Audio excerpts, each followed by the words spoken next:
tuning in to the Realty with T3. My name is Teja Harris, and we are so excited to bring you a new episode. We have a very special guest. I'm the team leader of Texas Trio Team, and I've got an amazing individual that sits beside me on Texas Trio Team. Who are you? I am Michelle Duty. And our special guest is a home inspector. So who are you and what keeps you busy these days?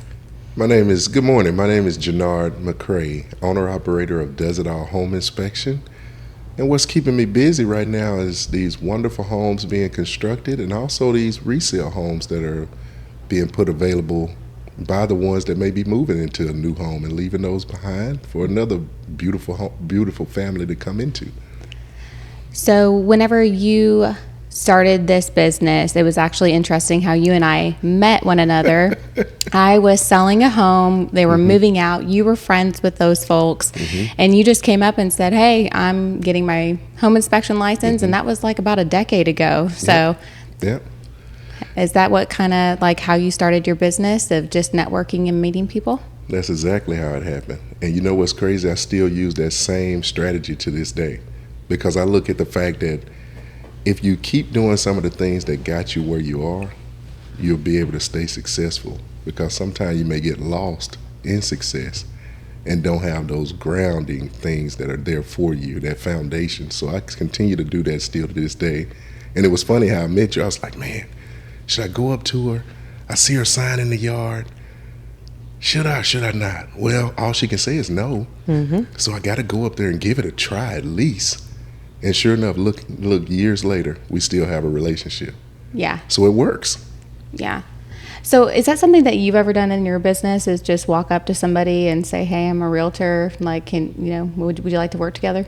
For sure. I accidentally talk about real estate all the time, and it just, but yeah, totally. If I hear somebody who's talking about a possible home purchase or sale, I'm like, do you need help with that? That's so funny. And we were actually out to lunch the other day, and like you just have that radar on. And so there was a girl that was sitting at a table as we were walking by to be seated, and she was like, yes, I'm going to get my real estate license. And I was like, she's going to be in real estate. Another one. That's it. Something about having your radars on and, being proactive about it. And speaking of that, when I come into a building, regardless of where I'm at, I could be out eating, things like that. And you come in, you start seeing things. And you're trying to turn it off, but it's hard when you're in the industry and that's what you do for a living. If it's realtor or if it's a home inspector, whatever it is, you can't turn it off. It's just hard to do so. So going to relatives' homes or even my own home, you find things like, oh, geez, here we go. Now I got to fix this, or I got to get this fixed, or I wonder if my family member knows that this is going on with their home. Should I say something or should I not? So. You showed up here inspecting our building from the get-go. Yeah, is that something that you've always had ingrained in you, like to, find aesthetically things that, weren't eye-catching, or is that just a part of the trade that you've learned over the years? I believe it's one of those things I've learned over the years, more so, but it may have been one of those factors that I had the whole time, didn't realize it until you honed in on it going through the schooling. Because actually I wanted to name my company the Nosy Inspector, but I didn't think that'd go over too well. Because you got to be kind of nosy when you're going into a home and doing an inspection, not nosy from the standpoint of looking at people's private things, but actually going through this home and detecting it and trying to see if you find deficiencies or issues to be able to point out to people. And so I was thinking that'd be a great name, but I thought it'd also be a turnoff. But going yeah, back probably to that, a good choice. Yeah, I don't think it would have went over well. But going back to it, I do think you have to hone in on some of those type of things to be able to be effective. So what are the most common things that you do point out whenever you're like going into just the average home, maybe from, let's say like 2006 to 2025? What are like the big things that people should be paying attention to? So one thing I try to tell people from the beginning is that, especially if you're buying a resale home, I have to compare this home as if it's built new construction. So when it comes to the safety factors, I'm pointing out things with a 2024, 2025 built home. So if you bought a 2006, and I always compare things to cars because my dad is a mechanic, and so I grew up around cars. So I'll explain to buyers And it may be a person that's getting ready to list their home doing a pre-listing inspection.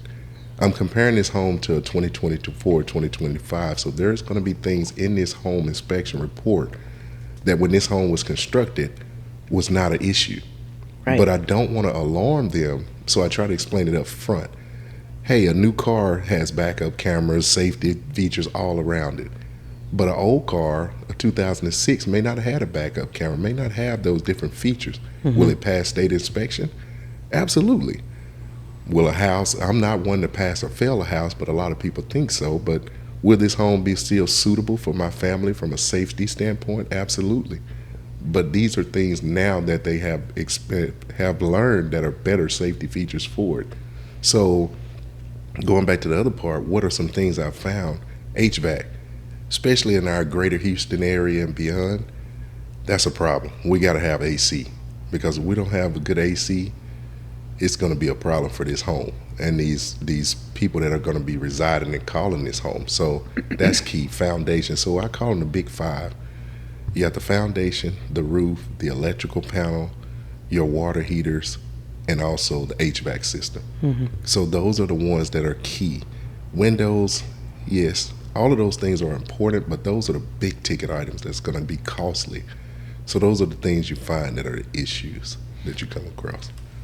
So whenever I want to ask, like, as far as, say you've got a home buyer that is utilizing financing, and so can you give us some insight into the type of financing that someone might be using and what things that you have to be looking for as a home inspector when you're going in to meet the criteria for whether it be conventional financing, conventional FHA, VA, USDA, that kind of stuff? So one thing I'm starting to realize, and that's where I start asking that question up front when they call me for quotes, things like that, is that and I know we do have some cash buyers, but most of the time the people that are calling you are more than likely have a lender set up.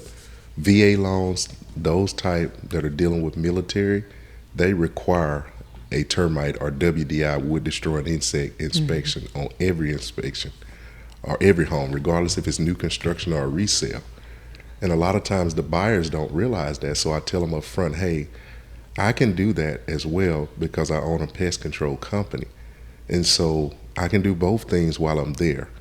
And the other ones that I'm starting to find out are the conventional and FHA, depending on I may be saying it wrong, you all correct me, is the loan officer that are in that lending, they may determine that they want you to get that WDI or termite inspection.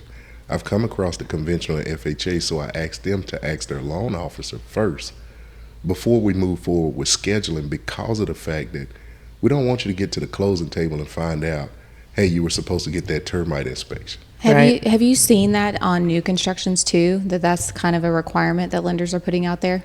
Yes, I have. And so I try to prompt them, let's go ahead and get it done.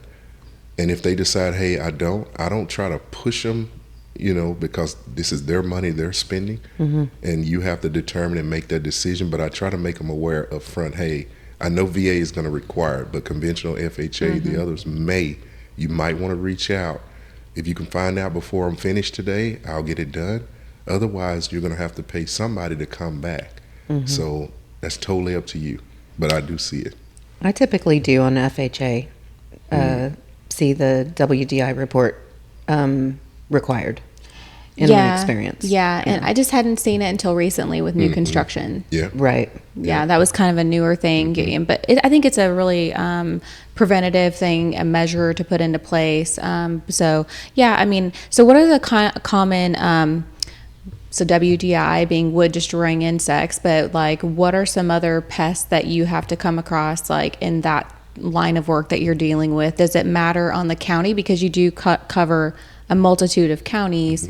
Does it matter the kind of critters that you come across and where you are? So on that WDI, the wood destroying insects, you have like your carpenter bees, your carpenter ants. A lot of people always think just termites, but it's other wood destroying insects that are there, or wood destroying organisms that are there that could cause problems to your home. So you have to look for all of those different conducive conditions that are there, like wood rot, moisture, wood in contact with the ground, high soil, vegetation too close to the home. Those are some of the factors that can contribute to conducive conditions. And so those are things you're looking for when you're looking at that WDI inspection that you're out there conducting. Now, going back to something you all just brought up, new construction, I don't want to say builder, I don't want to say neighborhood, but let's just say on your new construction, you're supposed to have treatment put down for the WDI or termite treatment put down prior to. Some don't do it. There's a big lawsuit out in our area of a builder that didn't do it. And that whole area are now seeing termite damage in new construction. And the reason I know this is because one of my clients that I had previously conducted an inspection for reached back out for me to come back out to check theirs, and they were explaining the lawsuit that's going on from that particular subdivision, not just a house. Well, that puts you kind of in a weird position, right? Like, I mean, you do your job and like you've got that hat on, but then also if there's litigation going on, you probably don't want to be in the middle of that. Yeah, you kind of like, Talk to your attorney. That's it. Trying to figure out a way to make sure I don't get involved. Yeah. I'm not trying to step into something that's like that, but those are things that come up. Yeah. So you got like the wood destroying insects, but I have watched documentaries. Like I know everywhere in our area is like fire ants. Oh yeah. And I have seen documentaries where those things can do massive damage to electrical units. Yes. Yeah, you can have problems with those, especially those crazy ants. So those are the ones that could be a problem as well. So those are things you look at. You typically won't see them pointed out on an inspection report, but you do want to make the homeowners or the home buyers aware, hey, these are things you also want to address. And then just for people safety, because some people are allergic to the different stings and things like that. So you want to make sure people are aware of what's going on. Some people say, oh, it's just ants, but it depends on that person and if they have a reaction to them as well. And out like in Washington County, I know in parts of Montgomery County, like we have scorpions and there's just all kinds of things. Like, so what are kind of the wildest ones that you run into on a regular basis? So I hadn't had any lately, but you're talking about insects. I'm thinking of the rodents. Ugh, yeah. So I've had situations to where you pull that attic ladder down, and I'm thinking it's a occupied home. I should be fine. I pull the ladder down and a dead one just falls right in my face. Oh, no. And so that wasn't a pleasant thing. And being on the second floor right up against the guardrail, I almost lost my balance because I wasn't expecting that to come down in my face. Oh Right. my gosh. So as far as from the insect standpoint, the thing you mostly see is going to be the spiders in the area. And you do come across, like you're saying, the scorpions from time to time. You have to be very careful because they like those dark places. So you got to be careful when you're in those attics, things like that, what you're coming across. Maybe not a scorpion per se, but just your brown recluse, those type of things, the different spiders that may be up there. And I got to get up there. I got to go see what's going on with the framing, the HVAC systems most of the time are there, your water heaters. I'm crawling around up there sometimes because I'm not just a smaller person, so everything I can't just squat down. I got to get down on my hands and knees to look at.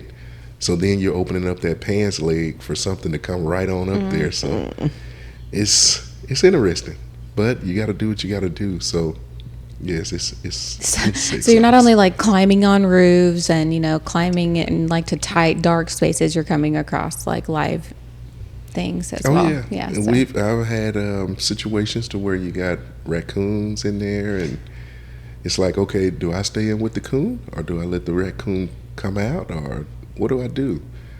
In that type of environment, I'm gonna let them have that environment. I'll come back when they come out. So yeah, it's some interesting, especially you see that vacant homes and also new construction. You'll have like your raccoons and things like that because you've taken their place, you've taken their home. So now they're still trying to find somewhere to go, especially on new construction. And a lot of times you probably have driven by them, those as far as going out with your clients and things like that, to where that door is left open on the garage. Well, then the attic ladder a lot of times is left down. They'll climb up there and go in, or it may be an opening on the roof and a tree close on a vacant home, etc. And they come into those as well. So in that line of your business, do you do like a capture that you can go relocate it somewhere else, or do you call like animal control to Yeah, I come let help you them out? come and capture. You're not in that kind of pest control? No. There are, there are ones groups that out only there. do that. Yeah. There are groups. I don't want to say one name over the other, Right. but there are groups, and it's certain pest control companies, they don't touch them. And then there's others that, hey, I'll put a trap up there for you, and I'll relocate them if I need to. Yes, I'll get up there and do it, but if I can, send the other teams out there. Yeah, Because I'm going to be busy on the home inspections as well. So, yeah, let them help everybody out. That's awesome. And so you do really great social media posts. And so let's dive into like what those segments are that you do on your social channels. So, never a dull moment. They're interesting, to say the least. Now, sometimes it be a home to where it's an occupied home. And what I try to do is make sure I don't disclose where I'm at, or what person's address, etc., or put any kind of private information out there. But sometimes realtors will ask me, did my home make the list? I'm like, yeah, it's going to make the list. You have plenty of things on this home that I can point out. So I had one even yesterday, new construction. Oh. This person was purchasing a new construction. I won't say the builder, but they're very, very well known, large builder. And this house was 6,000 square feet, and they had a 3-year-old AC unit, new construction. So they just brought it in maybe from another location or something? A lot of times you could do that, or they may have had it in that warehouse or something, and hey, let's put it in. It hasn't been used yet, but we don't know. I do know the unit already had problems. It was leaking. So I do know that, and it had rust in it. So I'm like, how did nobody see this before you just put it in? But I did make the buyer aware, and they were not happy. But those are those things you get pointed out, and I try to explain to people too. Some people, and depending on their finance situation, I totally understand that. But if you can, get an inspection report, an inspection conducted up front, and don't wait on that warranty before you get that home inspection done, that 1-year warranty inspection. Because if you wait, now you've already signed on the dotted line. That unit belongs to you. Now, they may come in and tweak some things for you, but if you get this inspection prior, now you can go to them and say, hey, I'm not accepting this home with a 3-year-old unit on it unless you're going to say, I'm going to put the same warranty on this one as a brand new one, or whatever needs to be done in that case with that builder. So those are those little things that can become big problems if you didn't get them addressed up front. So it's all kind of things, with especially new construction, that the reason why I tell people, even if you're not going to utilize my service, utilize somebody's service to be an advocate on your part up front before closing. So that way you just have more information that's good for you, but at the same time, a peace of mind. And hopefully we don't find anything. Well, and one step above that even would be the, isn't there like a separate phases of the construction that Yes, you will ma'am. go and inspect? So Yes, ma'am. even better. So I do the phases. So we have what we consider 3 phases: the pre-pour, the pre-drywall, and the completed project, or the final construction of the home. And you'll be surprised how many homes you come to before they do the pre-pour. So when you go out there, you see the dirt, the soil, you see the black weather barrier put down, and you're thinking, oh, it looks beautiful. They're getting ready to pour. They got the framing up. You'll be surprised how many of those weather barriers have holes in them, or if you step on that soil, it collapses. So when they pour that concrete, you got to think concrete is going to be heavier than my body weight. So how many floors in people's homes today are not properly leveled, and they're wondering why when they're walking it feels weird, or if that barrier is not there, you may have a spot on your floor that could end up having moisture because it doesn't have that barrier between it. So it sweats in the area. You're thinking, oh, it's just a spot. Well, those are things that were missed in the beginning. And then even around the framing or the form boards, if the dirt isn't packed correctly or the soil isn't packed correctly, you have openings. So it's a lot of things at that first stage that are critical. Oh, 100%. Like my husband does construction, and like that's one of his biggest things is like the grade has to be right, like before they'll do any pour on anything. And you know, that's just something that when you get sometimes dealing with the larger companies is they're just like, you know, going out and doing the spec over and over and over again. And there's so many contractors that are from the dirt work all the way to concrete to electrical, plumbing, all of that stuff that you've got to be in tune with what's going on, or something that you may not notice that's under the surface could happen even on a brand new construction.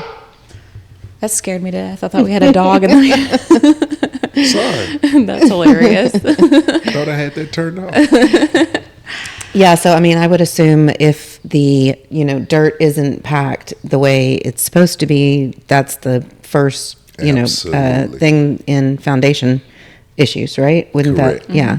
And it's just natural that you're going to have movement over the years and things like that. So if you have that glitch way back whenever you were doing dirt work and putting, you know, framing up, that it could be a catastrophic situation. Us as humans, if you have bad feet, it affects everything else, right? Perfect, yeah. So if the footing of the home is not proper, it doesn't matter how beautifully constructed this home is. The foundation isn't right, eventually it's going to tell on you. And so you'll see the problems over time. And there's different factors in a home as far as, even if I didn't get there to do the pre-pour or the pre-drywall inspection, in that final construction, there's telltale signs that's already showing you those windows that are difficult to open, those doors a lot of times that won't stay closed on their own. Let's say, and when you all are out with your clients, you can take a door and let's say you open it halfway up and you let it go. If it sways one way or the other, those are issues. Now, it could be the door was not properly aligned from the beginning, but it shouldn't be multiple doors throughout the home unless you just got a bad person that installs the doors. The windows, some of the same things. The flooring, as you're walking through that home, you'll start seeing issues or feel issues under your footing. Those are different telltale signs. And when you go into that attic, you look at that framing. And sometime with the foundation, it may not be the foundation. It could have been the framing that was bad. So sometimes you have cracks in your walls, things like that, and you think foundation number one. It could be the framing wasn't great. So you go up there and the rafters, the part that's what I call the fingers that are coming together to the center, they're pulling loose from that ridge or that center board. And if they are, you're going to have problems inside of the home that may not have something to do with just all the time foundation, but it could be something to do with the actual framing portion as well. So everything, like you were saying from the beginning, ties together. So yeah, and then it's not only just, I mean, there's a lot of properties like in the Houston area and out like in the rural markets that are on pier and beam. And it's those things that we were talking about, like as far as door closures and walking on it and feeling the difference. I mean, those are things you can even do with pier and beam as well. Yeah. Why did you sigh so deeply? I have to crawl under those. Oh.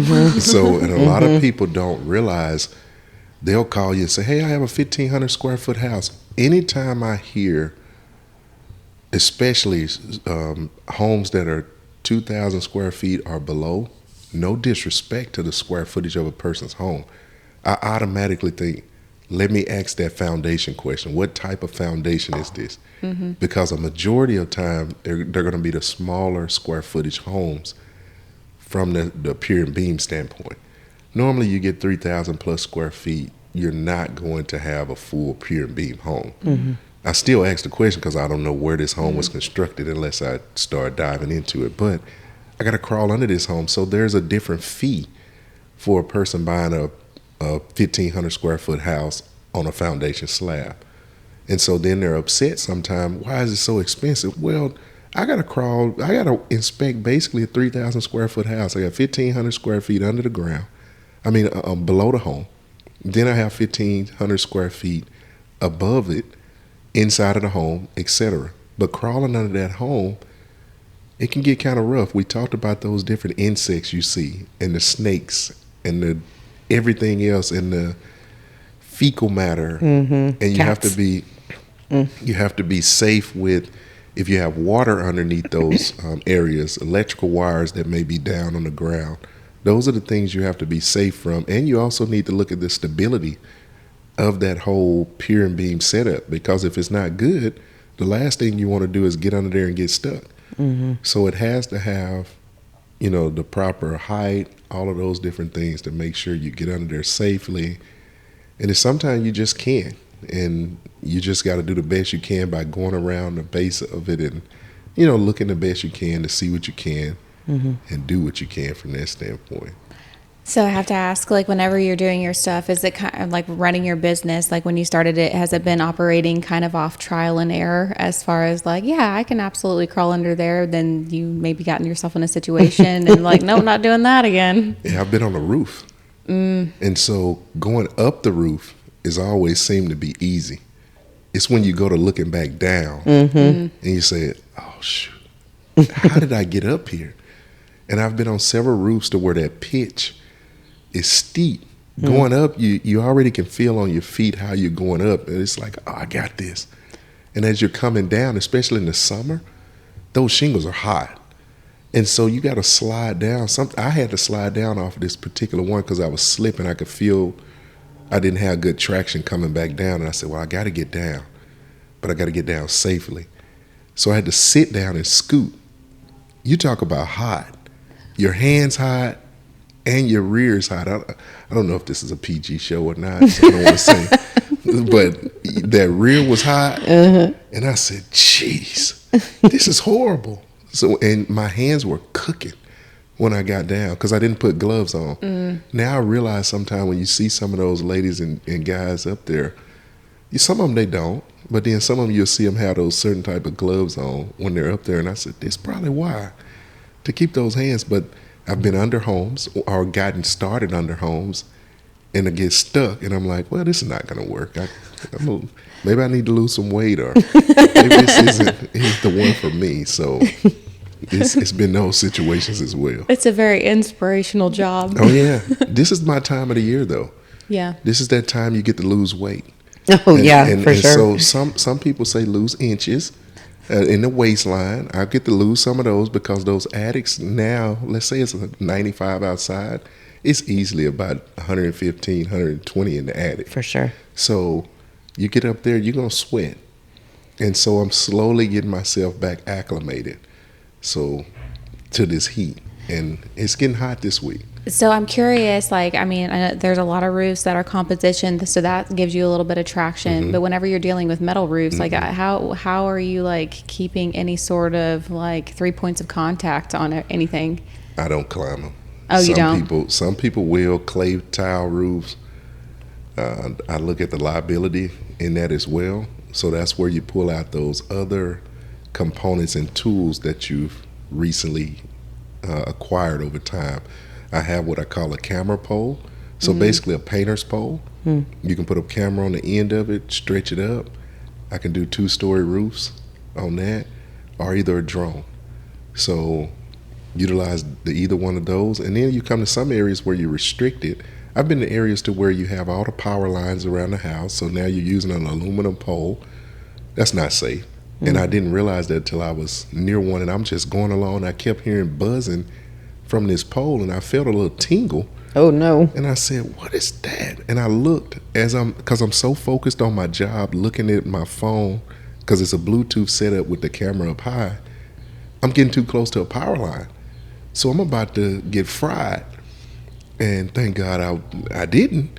But then the other thing Never a dull moment. Never a dull moment. I almost was a cook one. It wasn't a dull one. So when you're looking at drones, you can come into too close to an airport or schools. My drone will get shut down if I'm too close to a school from that Really? privacy. I didn't realize that. What is it, like the IT department of like a school or something, or what has jurisdiction over that? It may be still, I'm not sure about that one, but I know I've went up and it'll say you have drone, what was the word it used? It was basically powering it off, and you had like 15 seconds. It was doing a countdown on my screen. And I said, yeah, right. So I put it close to the ground just to see if it'll kill the power to it. And sure enough, it just falls right down. So Wow. Very interesting. Like a no-fly zone it's a almost above no-fly the zone. schools. Yeah. Huh. In That's certain really cool, areas. though. That is good. Now, the only I didn't place know the only place I've seen it when I was over in the Rosenberg area that it did it to me. Now, I think it's a great idea over all the areas because For sure. you don't want anything over our kids and Right. things like that, Yeah. or some crazy person. But Yeah. near some airports, you can't fly them as far as the restrictions as well. Yeah, I can imagine like that would have pretty predominant like security measures and things like that in place. But I never even thought about a school, and I'm sure it matters about like who the school board is and like city regulations and things like that. That's smart. We should. We should make that happen. We should. Every school. I just opened my big mouth. Yeah, that is really cool. And, you know, it's really funny is when you got here, we were talking about like, hey, you know, we were like podcasting and we can do it from our cameras from our phones. Like technology is so much advanced than it was, you know, 10 years ago when we met. And like, so what are some of the coolest things in the home inspection world that you're bringing into your business that have made a major impact? So speaking of technology, when we first met, you had to go home and do everything on your computer from a report standpoint. And back then, what we had, 3 days to get the report Not to now. you? Now it's 48 hours, but I've always been one to try to do it the same day. But now with technology that we're speaking of, I do everything on my phone or either a tablet. I'll carry an iPad around with me and do it. And so with these temperatures in the summertime, sometimes you're doing things on your phone, you got this big template, it makes your phone heat up because you're outside or in the attic. So now I'm carrying both, so that way, hey, if this one heats up, I still got the report on this other one. Was that a trial and error for you It's too? a trial and error. So now I'm giving away some secrets to somebody else. They're gonna like, look, I'm gonna start doing that on my inspection. And that's great. We're all in here. I don't look at anybody as competition. Yeah. I say, hey, it's enough business out here for us all. For sure. But as Love far that. as the trials and errors of things like that and things that I bring to the table, I don't want to give all the nuggets because then it keeps. It's like that secret seasoning you have in your food or something that Absolutely. you like. That Chick-fil-A. I know everybody loves Chick-fil-A, so they got something that makes people keep coming in the line for their food. But Totally changing subjects really quick. Did you know that you could change your side order and not get fries at Chick-fil-A? Yes. I didn't know that. You Yeah. could like get mac and cheese, and then on the kids' meal, you can exempt the toy for an ice cream, Oh yeah, I knew the toy with mine. Y'all Chick-fil-A ladies? potentially. It's okay. So I'll tell you another thing about Chick-fil-A. Did you know you can get a double meat sandwich? No, I would never order that. Well, that's for us big people. But speaking of the different things that kind of set you apart, I don't mind the client being present. You know, a lot of times people say, hey, don't show up. I don't mind. You can come the whole time if that's what you want to do. Just understand I got a job to do. Right. It's like saying, and I go back to my dad, it's like telling a mechanic, hey, I need my motor fixed.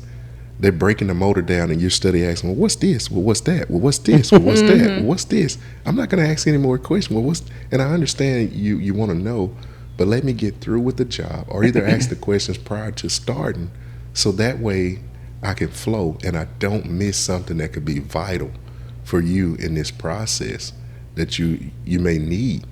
And so that's the only thing with those distractions. But I don't mind you being there. Come, you and your family, do it, measure what you need, do what you need. Right.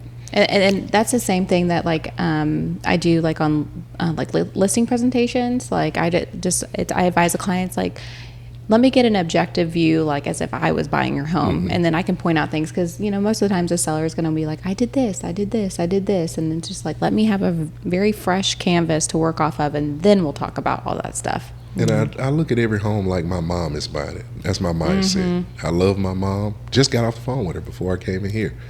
And so that's one of those things when I'm going through this home, we have a standard of practice that we follow, but I try to take it to a level further. Okay, if my mom is purchasing this home, the SOP tells us that we're supposed to look, and that's to me the minimum standards. How do you go above that to make sure? Some people call it nitpicky. I look at my mom's buying this home. Do I feel this home is safe for her? Are these things that need to be pointed out that she needs to be aware of? So that's the way I try to go through the home for that particular client. They're paying me their hard-earned money to go through this home and make sure I be as thorough as possible. So I try to also point out where I'm finding things. I don't just do the very vague crack in the wall. Where in the wall? I got 1,000 square foot house. I got a 7,000 square foot house. Where is the crack? At least tell the people, hey, it's in the kitchen, the left side of the wall, or etc. So I feel those little things help a person when they're coming back to look at this home. Where am I finding these issues so I can be able to make sure I get them addressed? If you just tell me crack in the wall, where in the world is the crack to make sure they resolve the issue? Where in the world is the foundation problem? I understand the foundation is the whole home. Do I have to walk around the whole entire home before I find where you're talking about? Where's the plumbing leak? Under the sink? Which sink? So those are the things I try to do. That it's a lot of other things, but that's a few. Yeah. Come utilize my services and they'll find out. Yeah. And so, I mean, going back to like your social media posts and Never a Dull Moment, it really brought insight to me whenever you started really doing that, because you've been doing that for a while, at least what, like 5-6 years you've been doing those posts. And so is that when it comes to new construction, sometimes people think, I don't need a home inspection because I've got the sales rep at the builder that's setting me up for walkthroughs. But it kind of seems off of your videos, no disrespect to any builders, but having a home inspector come in and do a more thorough report on behalf of the buyer is really beneficial. For sure. And I agree. I look at what our home is like buying a new car. Every one of them look great on the commercial. You'd be like, ooh, I would love to drive that car, that truck. Nobody has driven them off the lot. Nobody's put pressure on them, put miles on them to see how they're going to react. Which ones do we see the recalls on? The new ones. And not saying old cars don't have problems, but the new ones hadn't had any pressure on them. So unless you have an inspector come in, once the builder is completed, no disrespect to a builder, they're doing their part and the contractors are doing their part. But nobody's came in and put pressure on this home like we're going to do. So I go in, I'm turning on the lights, I'm leaving them on from the time I step through the door in every room. I'm turning on appliances, I'm leaving them on. I'm running them, I'm putting pressure on things. I'm running bath water, I'm not going to leave it on per se to let it overflow, but I'm getting it to a certain point. Then I go to doing my inspection, turn the AC on, running that. Especially this time of the year, let it run for a while. If it was cooler temperatures, I'm turning the heater on, letting it run for a while. Now, we still check the heaters this time of the year, but I'm saying I'm putting pressure on these different items throughout that duration. And I'm going to be there more than likely, probably about 3 hours or more in most home cases. So all of that's getting pressure. Now I got to go check these breakers towards the ends. I want to see if they're overheating. So I do use a tool to check to see if they're overheating. Then I'm checking it. Then we check the safety features on the breakers. All of that different stuff has to be checked. And a majority of homes, like we go back to that new construction just yesterday, it didn't have the safety features. How was that not caught? Being that you have the different tradespeople coming in and they're checking those things, and the people from, I don't want to say who, the other the inspectors that's supposed to come in and check these components that sign off on these homes, how are those things missed? Number one, they're human. So that's how they're missed. Number two, that's why you need an inspector to be able to be another set of eyes on this home, a home inspector. So that way they can catch these things and be able to get them addressed for you. Right. So these are the things that it's very vital for you to get those homes inspected on a new construction. For sure. And honestly, on a new construction home, it seems that the issues would be easier to address since you're working directly with the builder. So, I mean, why wouldn't you? Correct. Now, I have had some builders that fuss back with the clients and won't fix anything. Very rare. But like you're saying, great point. Hey, in this case, when you're buying a new construction, 9 times out of 10, they're going to address all the things on the report And most of them that I'm coming to now, they want you to get an inspection. I've had some of them come up, I don't think you're going to find anything. I'm like, okay. Bet. I'll find something. I'm not going to mess with anything to make it become a problem, but I guarantee you I'll find something. Yeah. But I love the challenge because it lets me know they're proud of the job that they've done and the team that they have constructed to say, hey, we've put together a great product. Right. If you find something, I know you did your due diligence. And so I look at that as respect from both sides. Right. And I mean, there's just so much that if you get somebody that's being resistant from the very beginning, like I can't even imagine how it would be when it came to warranty work, like For later sure. on. Yes, ma'am. Yeah. I've come across another one, like you're saying, new construction. The lady brought me out to do the warranty inspection. She didn't do an inspection up front, but she was complaining that dirt was coming through her faucets. I said, yeah, right. How is that even possible that it's continuing to do that and you've been in there that long? And you can see the little particles. Was it well or a city? City. City, okay. And so I was even confused. I'm like, she said, we've called out the city blames the builder blames the city, but nobody's resolving the problem. And her neighbors have the same problem. I won't say where that is, but it's interesting to say the least that it's going on. I'm like, well, can somebody figure this thing out? I can't dig the lines up to see what's going on. But yes, they have a problem. But like you said, those are those builders that make you nervous, the ones that are afraid or they don't want you to bring somebody in. And some of them, hey, they're just ready to get to the closing table.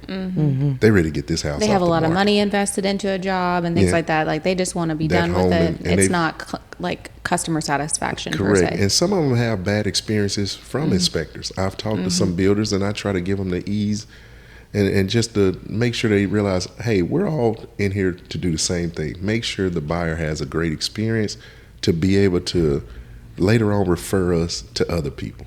I said, that's what your ultimate job is, to make sure you got a great product that's referred out to other people later on. I said, that's the same for me. We're doing the same thing, trying to do a great job. And then once I do that, they realize, oh, he's not here to going to be one of those people that's only trying to make us look bad.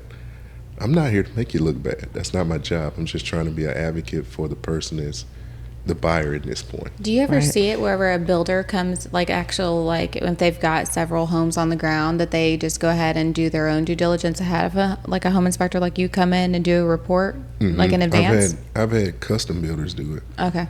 Not more so the Like spec homes? spec yeah. home type deal. No. So that was one of the big things that you were really targeting at, like, and I know you did resale too, but did you see an uptick whenever you started putting that on social media that people were wanting you to come in and do new construction inspections for them more than you did before you were doing those videos?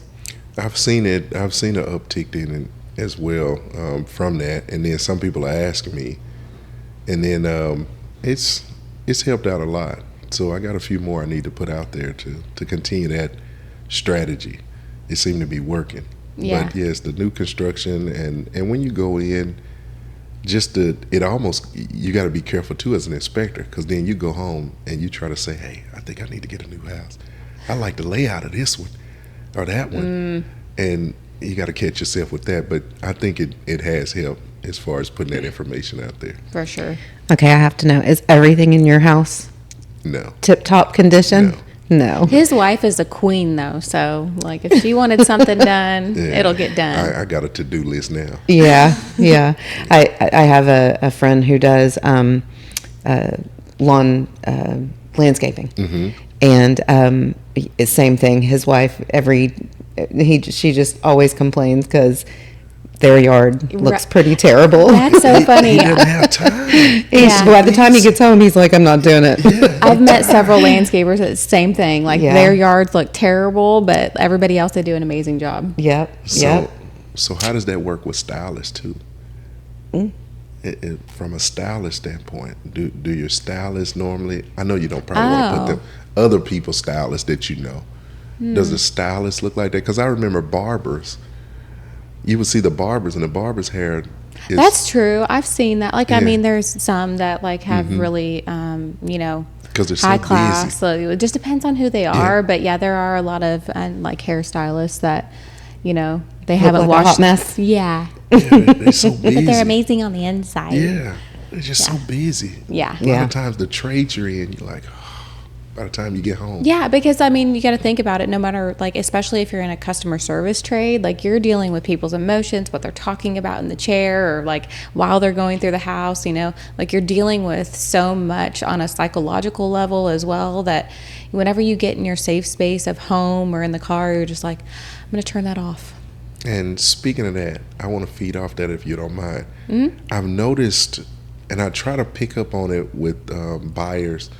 Some of them are so nervous. Some of them you come from, hey, they don't have anyone in their family that has ever purchased a home. Mm-hmm. Everybody's been in an apartment or something like that. No disrespect for those people as well.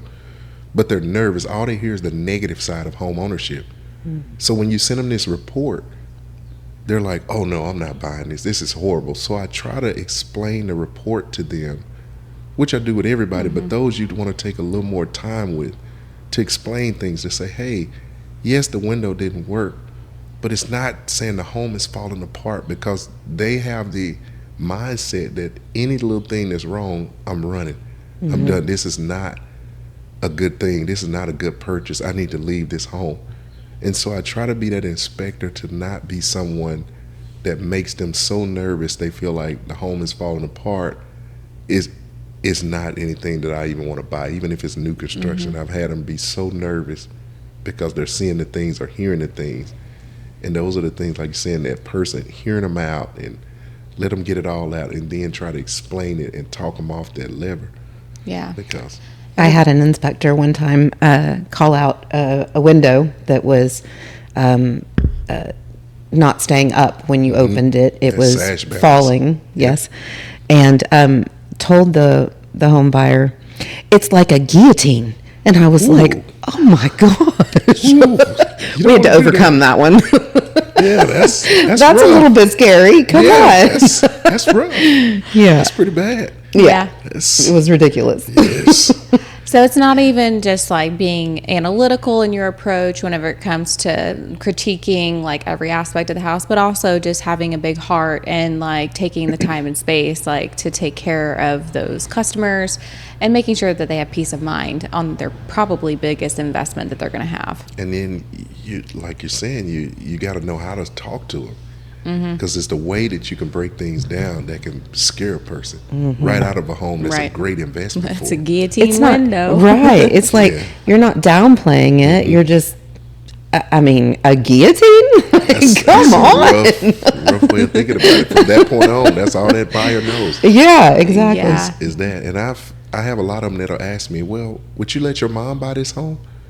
Well, I have to stay non-biased. And so then I'll say, well, my mom's not in the process of buying a home. Well, would you buy the home?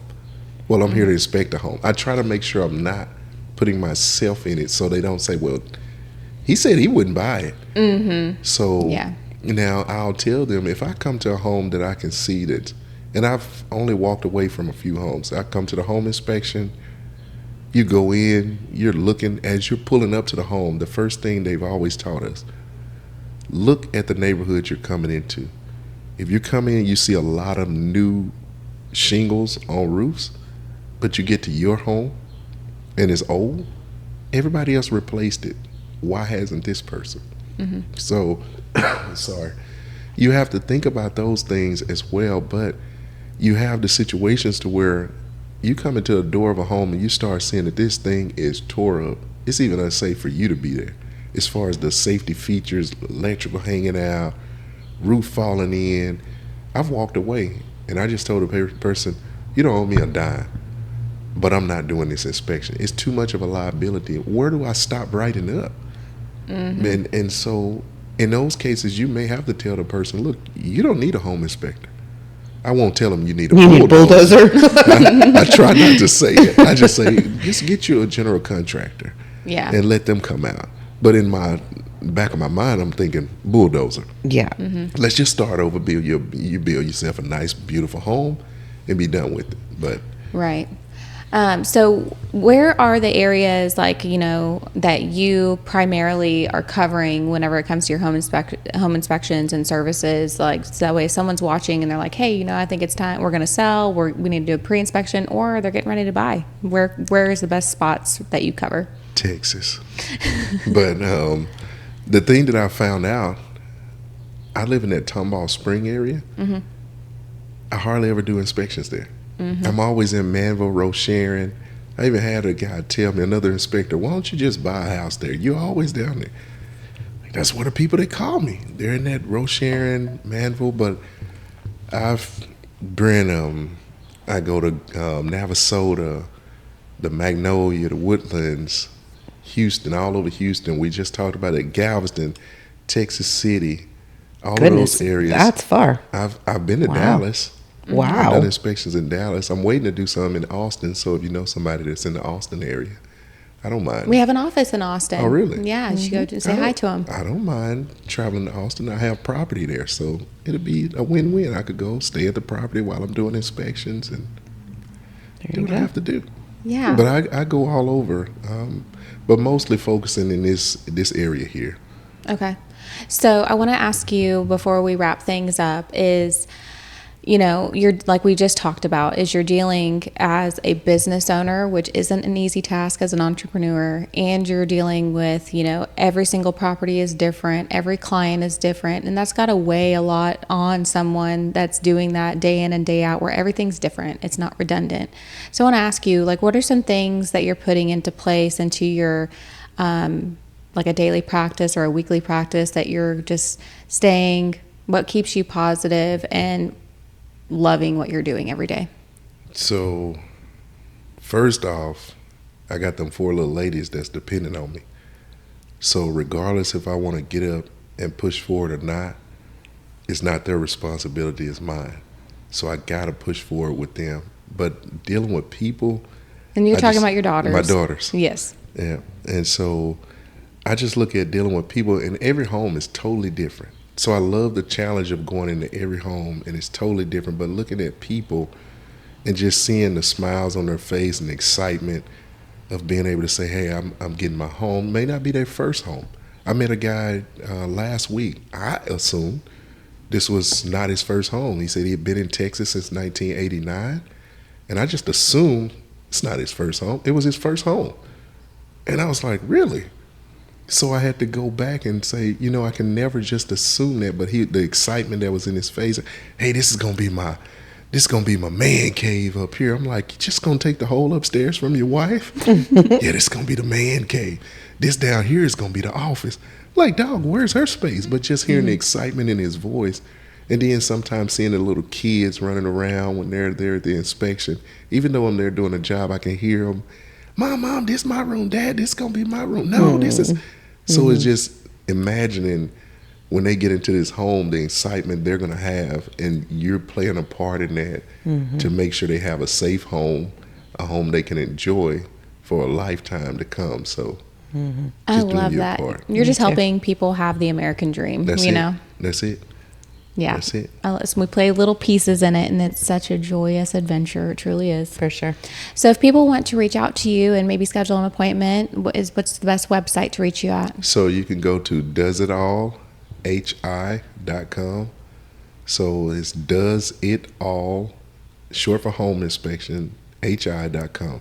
I love it. And so phone number 346-236-4382. Does It All Home Inspection is the company. You can find on your social media platforms and look me up. You're going to have to bring some of those hats next time. I need to bring these hats. I've had people, actually I had gentlemen in Colorado, gentlemen in California, hey, can you send us a hat? I'm like, how's it going to help you there? But hey, maybe people relocate from there. And that's it. And that's why I wasn't thinking outside the box, and I need to make sure I get these hats made and start shipping them around. Yeah. Yep. There you go.